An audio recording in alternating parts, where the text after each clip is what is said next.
Bonjour à tous. Dans cette vidéo, je vais vous parler, comme c'est à la rentrée, je veux parler de l'équilibre entre famille et vie professionnelle dans le cadre du changement de paradigme. Alors qui je suis? Je suis Marie-Élise Château, coach certifiée, et j'accompagne les personnes en transition professionnelle, soit parce qu'elles sont en questionnement dans leur poste de salariat, soit parce qu'elles sont sorties du salariat et veulent peut-être devenir indépendantes ou changer de voie. Et ce qui m'intéresse aussi, et par-dessus tout, c'est au niveau des organisations. Les organisations qui sont prêtes au changement, qui ont compris qu'elles n'avaient pas à choisir entre le bien-être de la personne et la performance, que les deux sont liés, et qui sont prêtes donc à, on va dire, développer l'intelligence émotionnelle. Alors l'équilibre, vie familiale, vie professionnelle. Ça m'est venu quand je suis rentrée, là je suis rentrée de vacances. En vacances, mais pour moi c'était un déplacement professionnel pour l'épanouissement de mes filles. Mon aînée faisait donc un stage dans le sud-est de la France, je l'ai accompagnée et au lieu de faire 4 allers-retours, nous avons dû faire du camping avec la cadette, les conditions météo n'étaient pas optimales. À la fin, on s'est pris 12 heures d'orage, assez fort, sous la tente. Donc c'était pas... Et en rentrant un peu épuisée, je me suis dit vraiment à ce moment-là que la vie de parents, elle devrait être plus valorisée comme un projet en fait. Comme vous travaillez dans une entreprise qui produit quelque chose, matériel, ou une entreprise qui propose un service, et bien le fait d'élever des enfants, c'est aussi un service que vous faites à la société, bien les élever. Je parle des parents sans aide, des grands-parents aux alentours. C'est vrai que ça change complètement, du coup, les problèmes peuvent être complètement différents. Je ne parle pas non plus, je pense pas que l'idéal ce soit d'avoir une personne qui reste avec les enfants à la maison pendant plusieurs années. J'ai vu pas beaucoup de personnes s'épanouir dans ce rôle-là. Et même pour les enfants qui côtoient d'autres personnes, même avant l'école, je pense que c'est très bien. Donc je n'entrerai pas dans le débat de est-ce que ce devrait être rémunéré ou pas. Eh bien, j'ai vu que j'ai deux exemples sur lesquels je peux m'appuyer, comme quoi on est encore dans des anciens schémas. C'est la femme qui s'occupe de tout à la maison et des enfants. Donc, par exemple, il y a les ateliers que j'ai proposés pendant le confinement aux familles, où ils sont d'ailleurs toujours ouverts, ça peut se faire à distance. Ce sont des ateliers créatifs où la famille fait une œuvre commune. C'est du coaching, un coaching de groupe, coaching familial. Et en fait, il m'est arrivé plusieurs fois d'avoir le papa absent alors qu'il était dans la pièce à côté. Donc ça a permis des prises de conscience, mais ça m'a aussi fait réaliser qu'on était quand même bien dans un ancien schéma. Moi, j'étais quelqu'un qui voulait voyager et j'aurais pu m'organiser pour voyager.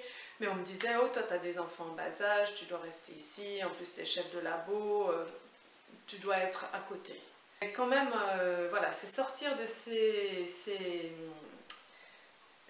schémas-là, dans la tête des gens, dans la mentalité. Je pense que ça doit aussi se faire à partir de l'éducation, parce qu'on est tous, comme je l'ai dit pour l'hypersensibilité, il n'y a pas plus de femmes hypersensibles que d'hommes hypersensibles, ce n'est pas du tout une question de genre.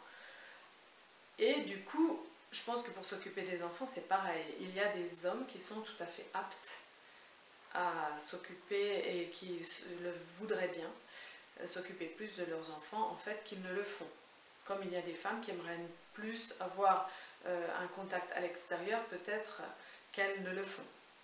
Donc voilà, c'est donc les hommes qui doivent aussi rechercher leur sensibilité. Si au fond d'eux, ils aiment s'occuper des enfants, eh bien qu'ils osent. Je prends un exemple concret, mon compagnon, dont c'est le cas, la valeur famille est très haute chez lui. Il n'a jamais travaillé à 100%. Il demande et il obtient. Combien d'hommes demandent un temps partiel pour partager plus?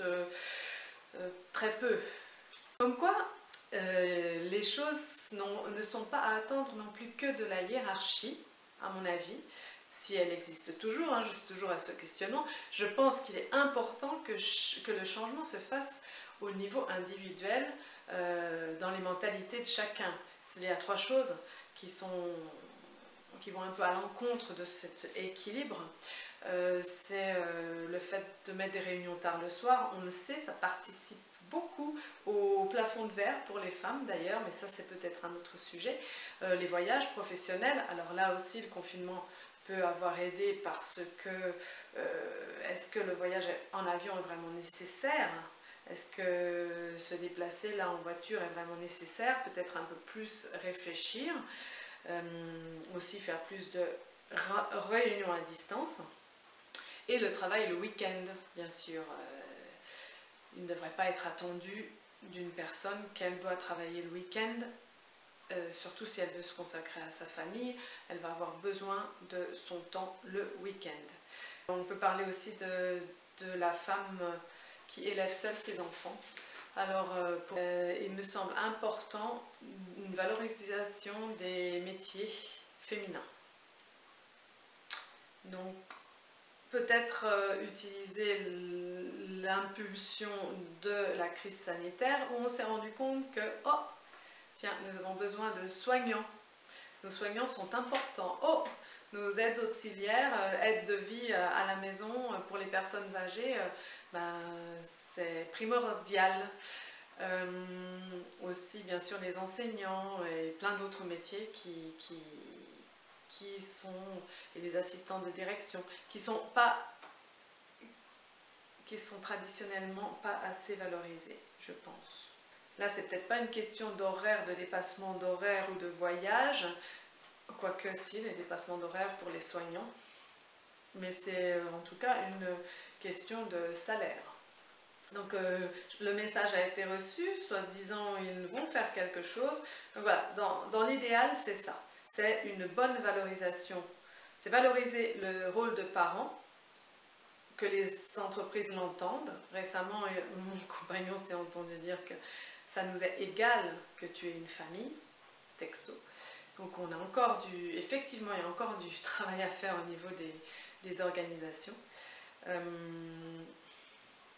Valoriser le rôle de parent, que les organisations considèrent que oui, une personne est parent, donc c'est aussi un rôle qu'elle a à remplir pour la société, donc on va essayer d'aménager son temps, être un peu plus flexible. Au niveau de l'éducation, des garçons et des filles, qu'on sorte de ce schéma enfin, où on a des progrès à faire au niveau du partage des tâches, clairement, et valorisation des métiers dits féminins, parce que c'est tout simplement injuste et que ça met dans une situation précaire des femmes qui élèvent seules leurs enfants. Souvent ce sont les femmes, ça peut être aussi les hommes, mais c'est souvent les femmes. Voilà, dernier point, c'est important. Quand on est dans sa vie professionnelle à fond, on s'investit pour un projet, pour un produit, pour un service, on voit que ça, on vit que ça, on mange que ça. Et finalement, le temps passe, on est souvent stressé avec les enfants et on n'a pas le temps de partager les bons moments avec eux. Mais je me dis à la fin, dans 15-20 ans, est-ce que ce sera si important d'avoir été le roi du projet de tel produit XY? Les enfants auront grandi, seront devenus adultes et finalement il y a beaucoup de gens à ce moment-là qui regrettent de ne pas avoir créé une relation plus forte avec leurs enfants. Ça c'est dommage. Voilà, je vais vous partager tout simplement un tout petit moment qui était rigolo avec mes filles. C'est que nous sommes passés chez ma sœur. Et il y avait 2 petits chats, elles se sont occupées des petits chatons pendant 2 jours. Et quand nous rentrons à la maison, tout contents de retrouver notre matou, et là, toutes les 3, on s'est dit, mais il a grossi! On était persuadés qu'il avait pris au moins 2 kilos, le pauvre. Et puis pour le peser, on sait qu'il fait 6 kilos quand même, hein, c'est une belle bête. Pour le peser, je me suis mise sur la balance. Effectivement, quand je le tenais dans mes bras, c'était affolant. Et quand je l'ai posé, je me suis rendu compte qu'il n'était pas le seul à avoir grossi. Donc voilà, c'est pour la petite histoire. Ce sont des moments rigolos qui sont importants, je pense, de partager avec ses enfants. Je vous parle de ça maintenant parce que je suis moi-même dans ce processus, hein, je ne le cache pas. C'est pas évident de développer mon entreprise avec l'éducation des enfants, avec ce confinement, avec ces vacances qui durent très longtemps. Et là, je vois une période d'école et qui revient à la normale, ça va me faire très plaisir. Je ne sais pas si vous m'avez suivi. D'ailleurs, je vous invite à liker mes vidéos ou à faire la pub. Donc je vais mettre mon lien, si vous pouvez me contacter. Voilà, merci de m'avoir écouté, je vous dis à bientôt.